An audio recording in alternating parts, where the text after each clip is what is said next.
Hey guys, thanks for tuning in today. Today's video is my Florida Walkby, and I have Florida Walkbys and driveways. But today's Walkby is going to be about prepping, and there's a few things prepping. Everybody, they forget a lot of times about different things. Today's actually the 16th of March, 2016, and I wanted to bring up a subject here. This is on prepping, and people normally, when you hear prepping, you hear tunnels and generators and guns and ammunition. Well, prepping overall, you need a wide assortment of everything, and it depends on where you live. If you're prepping just for a general event, like if you live in a hurricane area, you should have water, some food, generator, and maybe some ammunition, some bullets, and a radio, two-way radios, and maybe a CB or a ham radio. And today, if you live in other areas, if you're prone to ice storms, you might need basically the same thing. So it just depends on you and your budget. The bottom line, I would definitely have in your budget and have in your prepping list some type of ham radio or CB radio. A ham radio, of course, will go across the world. CB radios are good for shorter distances locally.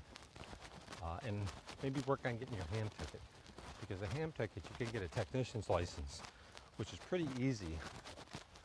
I just, got my technician license, and it's pretty simple to get.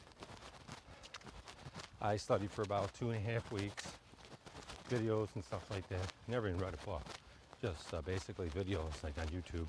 There's a guy, Ham Whisperer, as technician in general, and I just went over and over and over and over and over and over all the questions, and listening to his test. And then I did download this one app from the ARRL. That's a little phone app, which lets you do, it gives you flashcards and quizzes and stuff like that, so kind of neat. And when I was driving, actually, I have Bluetooth in my car, so I would run the video from YouTube and listen to it. And I would just keep doing it. And you wouldn't believe how much, if you drive a lot especially, how much you can study. Or do it at home, on a computer or whatever, or on your smartphone. But definitely some type of radio, and you don't have to spend a lot.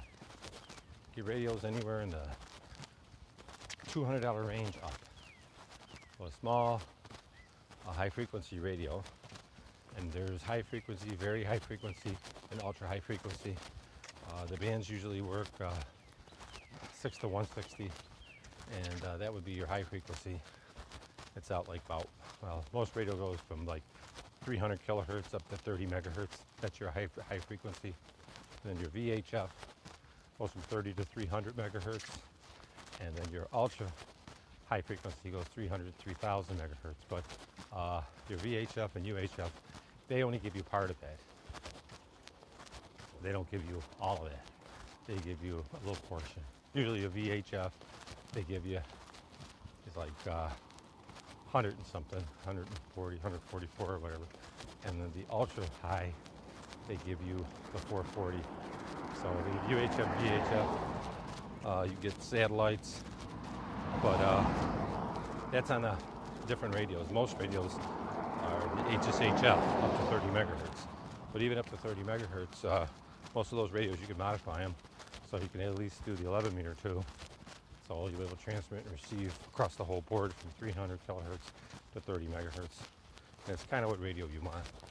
And then just get a good portable antenna that you could actually probably put right in your backyard, and you could actually use it in the car too. So it just depends.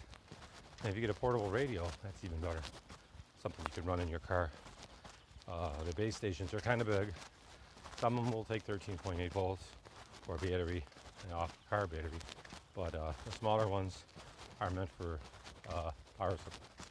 And when you wire your power supply, just make sure your negative's going to a good ground to a grounding strap or to the negative terminal on your battery, and the positive going the same, right, like to your battery. Because if you're running your cigarette lighter, you'll probably burn it out. So most of your portable radios are 100, between 100 and 200 watts. They draw a lot. They'll just pop the fuse. So you want to have that all set up ahead of time. But thanks a lot for tuning in, and I really think that would be a good addition to anybody that has a prepping equipment or emergency. And if you get your ham ticket, nice thing about it, you can be on the radio actually helping during an emergency. Thanks a lot. Have a great day. Thanks for tuning in to my Walkby, Florida Walkby in Southwest Florida. And it's probably about 86 right now, and it's pretty nice. I'm going for like my 4-mile walk. I usually try to do that every day or every other day, trying to rehabilitate myself. Thanks a lot, guys. Have a great day, and thanks for tuning in.